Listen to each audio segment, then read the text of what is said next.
ಕೊನೆಗೂ ಗೃಹಲಕ್ಷ್ಮಿಯರಿಗೆ ಬೆಳಂಬೆಳಗ್ಗೆ ಭರ್ಜರಿ good news ಒಂದು ಬಂದಿದೆ. ಹೌದು ವೀಕ್ಷಕರೇ, 4,000 ರೂಪಾಯಿವರೆಗೂ ಹಣ ಈಗ ಜಮೆ ಆಗೋದಕ್ಕೆ ಶುರುವಾಗ್ತಾ ಇದೆ. ವೀಕ್ಷಕರೇ, 29ನೇ ಕಂತು 30ನೇ ಕಂತು ಹಣದ ಬಗ್ಗೆನೂ ಕೂಡ ದೊಡ್ಡ ಒಂದು ಸಿಹಿ ಸುದ್ದಿ, ಬ್ರೇಕಿಂಗ್ ನ್ಯೂಸ್ ಕೂಡ ಬಂದಿದೆ. ಗೃಹಲಕ್ಷ್ಮಿಯರಿಗೆ 2 ದೊಡ್ಡ ಹೊಸ ಗುಡ್ ನ್ಯೂಸ್ ಕೂಡ ಬಂದಿದೆ. ವೀಕ್ಷಕರೇ, ನಿಮ್ಮ ಹತ್ತಿರ ರೇಷನ್ ಕಾರ್ಡ್ ಇದ್ರೆ ರೇಷನ್ ಕಾರ್ಡ್ ಗೃಹಲಕ್ಷ್ಮಿಯರು ಮತ್ತು ಅನ್ನಭಾಗ್ಯ ಫಲಾನುಭವಿಗಳಿಗೂ ಕೂಡ ಸದ್ಯಕ್ಕೆ ದೊಡ್ಡ ಒಂದು ಸಿಹಿ ಸುದ್ದಿ ಬಂದಿದೆ. 2 ತಿಂಗಳ ಪಡಿತರ ಒಟ್ಟಿಗೆ ಕೊಡ್ತಾರಂತೆ. ಹಾಗಾದ್ರೆ ನೀವು ಕೂಡ ಅನ್ನಭಾಗ್ಯ ಫಲಾನುಭವಿಗಳಾಗಿದ್ರೆ, ರೇಷನ್ ಕಾರ್ಡ್ ಹೊಂದಿದ್ರೆ ವಿಡಿಯೋನ ದಯವಿಟ್ಟು ಪೂರ್ತಿಯಾಗಿ ನೋಡಿ. ಎಲ್ಲ 2 ಹೊಸ ಅಪ್ಡೇಟ್ ಬಂದಿದೆ. ಇನ್ನು ಗ್ಯಾಸ್ ಸಿಲಿಂಡರ್ ಇದ್ದವರು ದೊಡ್ಡ ಒಂದು ಬ್ರೇಕಿಂಗ್ ನ್ಯೂಸ್ ಅಂತ ಹೇಳ್ಬೋದು. ಇಂಥವರಿಗೆ ಗ್ಯಾಸ್ ಸಿಲಿಂಡರ್ ಮೇಲೆ ಸಿಗೋದಿಲ್ಲ ಅಂತಾನೂ ಕೂಡ ಹೇಳಲಾಗ್ತಾ ಇದೆ. ಕರ್ನಾಟಕ ಸರ್ಕಾರದಿಂದ, ಕೇಂದ್ರ ಸರ್ಕಾರದಿಂದ ಗ್ಯಾಸ್ ಸಿಲಿಂಡರ್ ಇದ್ದವರಿಗೆ ಹೊಸ ರೂಲ್ಸ್ ಗಳನ್ನ ತರಲಾಗ್ತಾ ಇದೆ. ಹಾಗಾದ್ರೆ ಪ್ರತಿಯೊಂದು ರೂಲ್ಸ್ ಗಳನ್ನು ಕೂಡ ನೋಡ್ತಾ ಹೋಗೋಣ. ಇನ್ನು ತಮಿಳುನಾಡಿನಲ್ಲಿ ಟಿವಿಕೆ ಪಕ್ಷದ ಮುಖ್ಯಸ್ಥ ವಿಜಯ ದಳಪತಿ ಅವರಿಗೆ ಮುಖ್ಯಮಂತ್ರಿ ಸ್ಥಾನ ಸಿಗೋದು ಬಹುತೇಕ ಫಿಕ್ಸ್. ಹೌದು ವೀಕ್ಷಕರೇ, ತಮಿಳುನಾಡಿನಲ್ಲಿ ವಿಜಯ್ ಕುಮಾರ್ ಅವರು ಮುಖ್ಯಮಂತ್ರಿ ಆಗಲಿದ್ದಾರಂತೆ. ಕೆಲವೇ ಕ್ಷಣಗಳಲ್ಲಿ ಪದಗ್ರಹಣ ಕೂಡ ಶುರುವಾಗುತ್ತೆ ಅಂತ ಹೇಳಲಾಗ್ತಾ ಇದೆ. ಇನ್ನೊಂದು ಕಡೆಗೆ 4 ದಿನದವರೆಗೂ ಬ್ಯಾಂಕ್ಗಳು ಬಂದ್ ಆಗ್ತಾ ಇದ್ದಾವೆ. ವೀಕ್ಷಕರೇ, ಹೌದು, ನೀವು ಕೂಡ ಬ್ಯಾಂಕ್ ನಲ್ಲಿ ಹಣ ಇಟ್ಟಿದ್ರೆ ಅಥವಾ ಬ್ಯಾಂಕ್ ಮೂಲಕ ಹಣವನ್ನು ಟ್ರಾನ್ಸಾಕ್ಷನ್ ಮಾಡ್ತಾ ಇದ್ರೆ ಈ ವಿಡಿಯೋನ ಪೂರ್ತಿಯಾಗಿ ನೋಡಿ. ಅದಕ್ಕಂದ್ರೆ ದೇಶಾದ್ಯಂತ 4 ದಿನ ಬ್ಯಾಂಕಿಂಗ್ ಸೇವೆಗಳು ಇರೋದಿಲ್ಲ. ಯಾವುದು ಕೆಲಸ ಇದ್ರೂ ಕೂಡ ಬೇಗನೆ ಮುಗಿಸಿಕೊಳ್ಳಿ. ಇನ್ನು ಮತ್ತೊಂದು ಡೇಂಜರಸ್ ವೈರಸ್ ಕೂಡ ಪತ್ತೆಯಾಗಿದೆ, ಹಂಟಾ ವೈರಸ್ ಅಂತೆ. ಹೌದು ವೀಕ್ಷಕರೇ, ಇಲಿಗಳಿಂದ ಹರಡುವ ಒಂದು ವೈರಸ್ ಪತ್ತೆಯಾಗಿದೆ.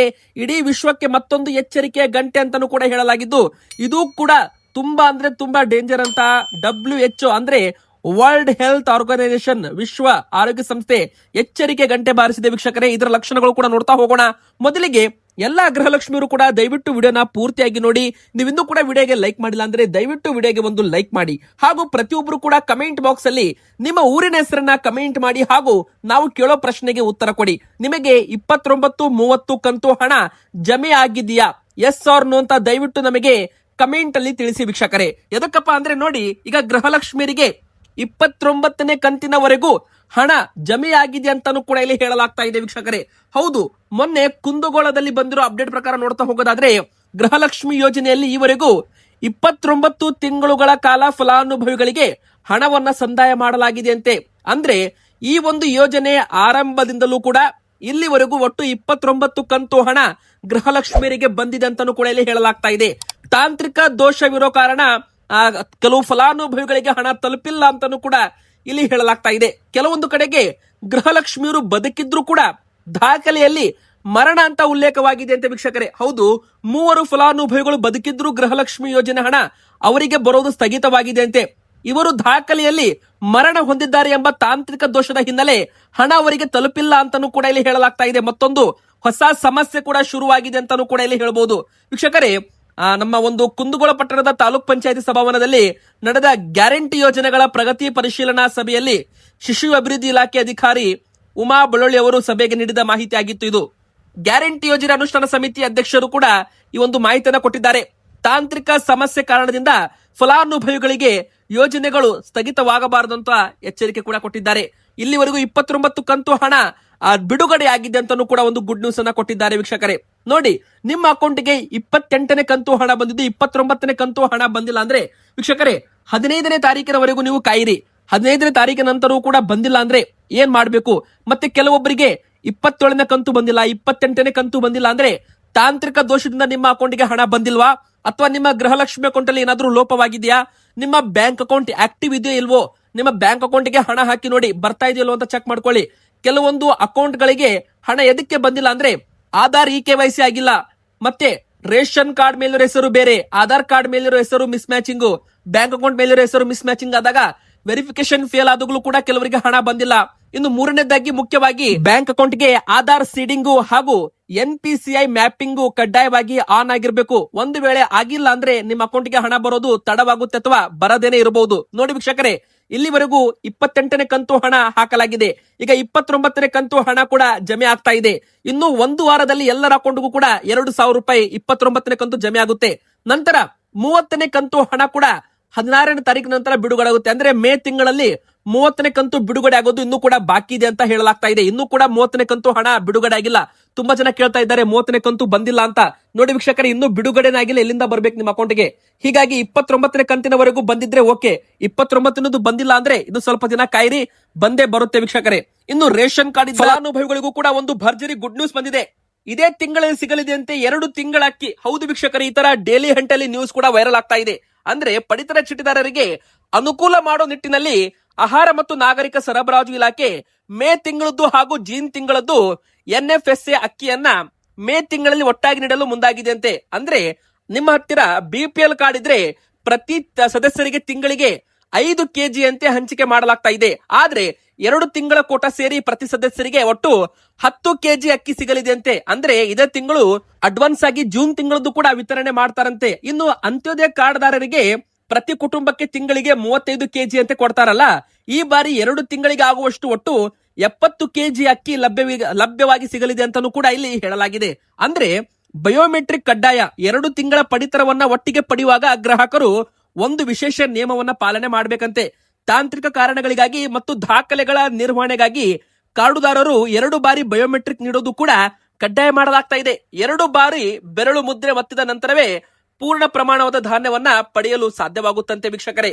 ಅಂದ್ರೆ ಇದರ ಬಗ್ಗೆ ಅಪ್ಡೇಟ್ ನಿಮಗೆ ಬೇಕಂದ್ರೆ ಮೇ ತಿಂಗಳಲ್ಲಿ 2 ತಿಂಗಳ ಪಡಿತರವನ್ನ ಪಡೆದು ಸಹಕರಿಸಬೇಕು ಅಂತ ಹೇಳಲಾಗಿದೆ ಅಂತೆ. ಆದ್ರೆ ಇದ್ರ ಬಗ್ಗೆ ಅಧಿಕೃತ ಅಪ್ಡೇಟ್ ನಮಗೂ ಕೂಡ ಇನ್ನೂ ಸಿಕ್ಕಿಲ್ಲ. ಆದ್ರೆ ಈ ತರ ಒಂದು ಸುದ್ದಿ ವೈರಲ್ ಆಗಿದೆ. ಅಂದ್ರೆ ವೀಕ್ಷಕರೇ, 2 ತಿಂಗಳ ಪಡಿತರ ಒಟ್ಟಿಗೆ ವಿತರಣೆ ಮಾಡ್ತೀವಿ ಅಂತಾನು ಕೂಡ ಇಲ್ಲಿ ಹೇಳಲಾಗ್ತಾ ಇದೆ. ಆದ್ರೆ ಇಲ್ಲಿ ಅಕ್ಕಿ ಜೊತೆಗೆ ಇಂದಿರಾ ಕಿಟ್ ಯಾವಾಗಿಂದ ಕೊಡ್ತೀರಾ ಅಂತ ಜನರು ಪ್ರಶ್ನೆ ಮಾಡ್ತಾ ಇದ್ದಾರೆ. ಹೌದು ವೀಕ್ಷಕರೇ, ಕರ್ನಾಟಕ ಸರ್ಕಾರದಿಂದ ಬಜೆಟ್ ನಲ್ಲಿ ಘೋಷಣೆ ಮಾಡಿದ ಯೋಜನೆಗಳು ಮೇ ತಿಂಗಳ ಒಳಗೆ ಜಾರಿಗೆ ಬರಬೇಕು ಅಂತ ಮುಖ್ಯಮಂತ್ರಿ ಸಿದ್ದರಾಮಯ್ಯನವರು ಹೇಳಿದ್ದಾರೆ.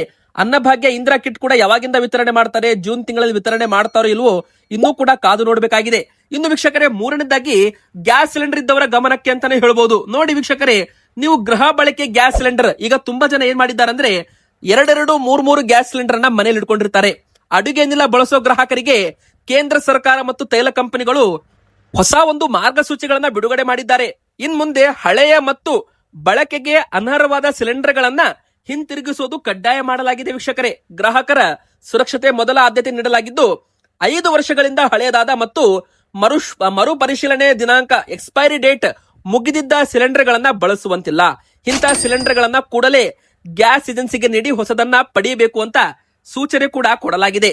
ಅನಧಿಕೃತ ಸಂಪರ್ಕಗಳನ್ನು ತಡೆಗಟ್ಟಲು ಮತ್ತು ಸಬ್ಸಿಡಿ ಮೊತ್ತ ನೇರವಾಗಿ ಫಲಾನುಭವಿಗಳಿಗೆ ತಲುಪಲು ಈ ಕ್ರಮ ಅನಿವಾರ್ಯವಾಗಿರುತ್ತೆ. ಅಂದ್ರೆ ಈ KYC ನೀವು ಕಡ್ಡಾಯವಾಗಿ ಆನ್ ಮಾಡಿಸಬೇಕು ಅಂತ ಹೇಳಲಾಗಿದೆ. ಮತ್ತೆ ಎಲ್ಲಾ ಸಿಲಿಂಡರ್ ನ ಮೇಲೆ ಈ ಒಂದು ಕಬ್ಬಿಣದ ಪಟ್ಟಿಗಳ ಮೇಲೆ ಎಕ್ಸ್ಪೈರಿ ದಿನಾಂಕವನ್ನು ಕೂಡ ಹಾಕಲಾಗಿರುತ್ತದೆ. ಇದರಿಂದ ಪ್ರತಿಯೊಬ್ಬರು ಗ್ರಾಹಕರು ಕೂಡ ನಿಮ್ಮ ಗ್ಯಾಸ್ ಸಿಲಿಂಡರ್ ಆಕ್ಟಿವ್ ಇದೆಯೋ ಎಕ್ಸ್ಪೈರಿ ಆಗಿದೆಯೋ ಅಂತ ನೀವು ಚೆಕ್ ಮಾಡ್ಕೋಬಹುದು. ಎಕ್ಸ್ಪೈರಿ ಆಗಿದ್ರೆ ಅದನ್ನ ವಾಪಸ್ ಕೊಡಬೇಕು ಅಂತಾನೂ ಕೂಡ ಇಲ್ಲಿ ಹೇಳಲಾಗಿದೆ. ಇನ್ನು ಕೆಲವರು ಒಂದೇ ಮನೆಯಲ್ಲಿ 2 ಅಕ್ರಮ ಸಂಪರ್ಕಗಳನ್ನ ಪಡೆದುಕೊಂಡಿದ್ದಾರೆ. ಅಂದ್ರೆ ಒಂದಕ್ಕಿಂತ ಹೆಚ್ಚು ಅಕ್ರಮ ಸಂಪರ್ಕಗಳನ್ನ ಒಂದೇ ಮನೆಯಲ್ಲಿ ಹೊಂದಿರುವವರು ತಕ್ಷಣವೇ ಹೆಚ್ಚುವರಿ ಸಿಲಿಂಡರ್ ಗಳನ್ನ ಹತ್ತಿರದ ಏಜೆನ್ಸಿಗೆ ಒಪ್ಪಿಸಬೇಕೆಂದು ಸೂಚಿಸಲಾಗಿದೆ. ನಿಯಮ ಉಲ್ಲಂಘನೆ ಮಾಡಿದರೆ ಅವರ ವಿರುದ್ಧ ಕಠಿಣ ಕ್ರಮ ಕೈಗೊಳ್ಳುವ ಎಚ್ಚರಿಕೆ ಕೂಡ ಸರ್ಕಾರ ಇಲ್ಲಿ ಕೊಟ್ಟಿರುವಂತದ್ದು. ಅಂದ್ರೆ ಒಂದು ಮನೆ ಒಂದು ಅನಿಲ ಸಂಪರ್ಕ ಅಂತ ಹೇಳಲಾಗಿದೆ. 2 ಇದ್ರೆ ಅಂದ್ರೆ LPG ಇದೆ, ಪೈಪ್ ಲೈನ್ ಗ್ಯಾಸ್ ಕನೆಕ್ಷನ್ ಇದೆ, ಈ ತರ ನೀವು ಮಾಡುವಂತಿಲ್ಲ ಅಂತ ಹೇಳಲಾಗಿದೆ ವೀಕ್ಷಕರೇ. ಇನ್ನು ಬ್ಯಾಂಕ್ ಮತ್ತೆ ಈಗ ಬಂದ್ ಆಗ್ತಾ ಇದ್ದಾವೆ. ಹೌದು ವೀಕ್ಷಕರೇ, ನಮ್ಮ ಕರ್ನಾಟಕದಲ್ಲಿ ಮಾತ್ರ ಅಲ್ಲ, ಇಡೀ ದೇಶಾದ್ಯಂತ 4 ದಿನಗಳ ಕಾಲ ಬ್ಯಾಂಕ್ ಸೇವೆ ಸ್ತಬ್ಧವಾಗಲಿದೆ. ಇದೇ ಒಂದು ಮೇ 25ನೇ ತಾರೀಕಿನಿಂದ 2 ದಿನದವರೆಗೂ SBI ನೌಕರರ ದೇಶವ್ಯಾಪಿ ಮುಷ್ಕರ ನಡೆಯಲಿದೆ. 16 ವಿವಿಧ ಬೇಡಿಕೆಗಳನ್ನ ಈಡೇರಿಸಬೇಕು ಅಂತ ಭಾರತೀಯ ಸ್ಟೇಟ್ ಬ್ಯಾಂಕ್ ನೌಕರರು ಮೇ 25-26ರಂದು ದೇಶವ್ಯಾಪಿ ಮುಷ್ಕರಕ್ಕೆ ಕರೆ ಕೊಟ್ಟಿದ್ದಾರೆ. ಮೇ 23 4ನೇ ಶನಿವಾರ, ಮೇ 24 ಭಾನುವಾರ, ಮೇ 25 ಸೋಮವಾರ, ಮೇ 26 ಮಂಗಳವಾರ, ಈ 4 ದಿನಗಳ ಕಾಲ ಒಂದು SBI ಬ್ಯಾಂಕ್ ಸೇವಾ ವೃತ್ಯವಾಗಲಿದೆ. ಅಂದ್ರೆ ನೋಡಿ ವೀಕ್ಷಕರೇ, 4 ದಿನಗಳವರೆಗೂ SBI ನೌಕರರು ದೇಶವ್ಯಾಪಿ ಪ್ರತಿಭಟನೆ ಮಾಡ್ತಾ ಇದ್ದಾರೆ. ಹೀಗಾಗಿ ಬ್ಯಾಂಕ್ಗಳು ಬಂದ್ ಆಗಲಿದ್ದಾವೆ ಅಂತಾನೂ ಕೂಡ ಇಲ್ಲಿ ಹೇಳಬಹುದು. ನೀವೇನಾದ್ರೂ SBI ಬ್ಯಾಂಕ್ ಅಕೌಂಟ್ ಹೊಂದಿದ್ರೆ ಮೇ 25ನೇ ತಾರೀಕಿನ ಒಳಗೆ ಅಥವಾ ಮೇ 23ನೇ ತಾರೀಕಿನ ಒಳಗೆ ನೀವು ನಿಮ್ಮ ಕೆಲಸವನ್ನ ಮಾಡಿ ಮುಗಿಸಿಕೊಳ್ಳಿ. ಅದಕ್ಕಂದ್ರೆ 23, 24 ಶನಿವಾರ ಭಾನುವಾರ ಇರೋದ್ರಿಂದ ಬಂದಿರುತ್ತೆ.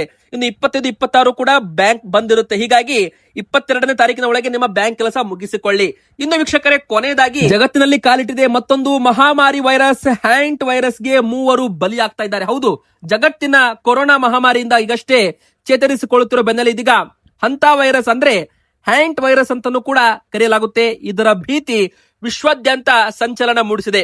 ಡಚ್ ಕ್ರೂಸ್ ಶಿಪ್ ಒಂದರಲ್ಲಿ ಪ್ರಯಾಣ ಮಾಡ್ತಾ ಇದ್ದ 3 ಈ ವೈರಸ್ಗೆ ಬಲಿಯಾದ ಬೆನ್ನಲ್ಲೇ ಜಗತ್ತಿಗೆ ಮತ್ತೊಂದು ಗಂಡಾಂತರ ಎದುರಾಗಿದೆ ಅಂತ ಆತಂಕ ಶುರುವಾಗಿದೆ. ಅಂದ್ರೆ ನೋಡಿ ವೀಕ್ಷಕರೇ, ಡಚ್ ಕ್ರೂಪ್ ಶಿಪ್ ನಲ್ಲಿ ನಡೆದಿದ್ದೇನಪ್ಪಾ ಅಂದ್ರೆ 23 ದೇಶಗಳಿಗೆ ಸೇರಿದ 149 ಪ್ರಯಾಣಿಕರು ಪ್ರಯಾಣ ಮಾಡ್ತಾ ಇದ್ರು. ಈ ಹಡಗು ಬ್ರೆಜಿಲ್, ಅಂಗೋಲಾ ಮತ್ತು ಸ್ಪೇನ್ ದೇಶಗಳ ಮೂಲಕ ಸಂಚಾರ ಮಾಡ್ತಾ ಇತ್ತು. ಈ ವೇಳೆ ಹಡಗಿನಲ್ಲಿ 3 ಪ್ರಯಾಣಿಕರು ಹಂತಾ ವೈರಸ್ಗೆ ಒಂದು ಲಕ್ಷಣಗಳಿಂದ ಸಾವನ್ನಪ್ಪಿದ್ದಾರೆ ಅಂತಾನು ಕೂಡ ಹೇಳಲಾಗಿದೆ. ಏನಿದು ಹಂತಾ ವೈರಸ್ ಅಂತ ನೀವು ಕೇಳೋದಾದ್ರೆ, ಹಂಟಾ ವಿರಡೆ ಅಂದ್ರೆ ಕುಟುಂಬಕ್ಕೆ ಸೇರಿದ ಒಂದು ಇಲಿಗಳ ಕುಟುಂಬಕ್ಕೆ ಸೇರಿದ ಒಂದು ವೈರಸ್ ನ ಗುಂಪಾಗಿದೆ. ಇದು ಯಾವ ತರ ಹರಡುತ್ತೆ ಅಂತ ನೀವು ಕೇಳೋದಾದ್ರೆ, ಸೋಂಕಿತ ಇಲಿಗಳ ಮೂತ್ರ, ಲಾಲಾರಸ ಅಥವಾ ಮಲದೊಂದಿಗೆ ಮನುಷ್ಯರ ನೇರ ಸಂಪರ್ಕಕ್ಕೆ ಬಂದಾಗ ಈ ಸೋಂಕು ಮನುಷ್ಯರಿಗೆ ತಲುಗುತ್ತದೆ. ಈ ವೈರಸ್ ನೇರವಾಗಿ ಮನುಷ್ಯನ ಶ್ವಾಸಕೋಶ ಮತ್ತು ಹೃದಯದ ಮೇಲೆ ಪರಿಣಾಮ ಬೀರೋದ್ರಿಂದ ಇದನ್ನ ಅತ್ಯಂತ ಅಪಾಯಕಾರಿ ಎಂದು ಪರಿಗಣಿಸಲಾಗುತ್ತೆ. ದಕ್ಷಿಣ ಅಮೆರಿಕಾದಲ್ಲಿ ಕಂಡುಬರುವ ಆಂಡಿಸ್ ವೈರಸ್ ಎಂಬ ಹಂತಾ ವೈರಸ್ ತಳಿ ಮನುಷ್ಯರಿಂದ ಮನುಷ್ಯಗೂ ಕೂಡ ಹರಡಬಲ್ಲದು ಅಂತ ತಜ್ಞರು ಆತಂಕಕ್ಕೆ ಒಳಗಾಗಿದ್ದಾರೆ. ಹೀಗಾಗಿ ಜನರು ಎಚ್ಚರ ವಹಿಸಬೇಕು ಅಂತ ವಿಶ್ವ ಆರೋಗ್ಯ ಸಂಸ್ಥೆ ವಿದೇಶಿಗಳಿಗೆ ಈಗ ಒಂದು ಸೂಚನೆ ಕೂಡ ಕೊಟ್ಟಿರುವಂತದ್ದು. ಹೀಗಾಗಿ ವಿಶ್ವಕ್ಕೆ ಮತ್ತೆ ಈಗ ಅಲರ್ಟ್ ಅನ್ನ ಘೋಷಣೆ ಮಾಡಿದ್ದಾರೆ. ಮುನ್ನೆಚ್ಚರಿಕಾ ಕ್ರಮಗಳು ಹೇಗಪ್ಪಾ ಅಂದ್ರೆ, ವೈರಸ್ ಅಪಾಯ ಸದ್ಯಕ್ಕೆ ಕಡಿಮೆ ಇದ್ರೂ ಕೂಡ ಶುಚಿತ್ವ ಕಾಪಾಡುವುದು ಅವಶ್ಯಕ. ಮನೆಯ ಸುತ್ತಮುತ್ತ ಇಲಿಗಳು ಬರದಂತೆ ನೋಡಿಕೊಳ್ಬೇಕು ಅಂತಾನು ಕೂಡ ಹೇಳಲಾಗಿದೆ. ಆದ್ರೆ ನಮ್ಮ ಭಾರತದಲ್ಲಿ ಈ ಒಂದು ಹ್ಯಾಂಟ್ ವೈರಸ್ ಇನ್ನು ಪತ್ತೆಯಾಗಿಲ್ಲ. ಸೊ ಭಾರತದ ಜನರು ಯಾವುದೇ ಕಾರಣಕ್ಕೂ ಚಿಂತೆ ಮಾಡಬೇಡಿ.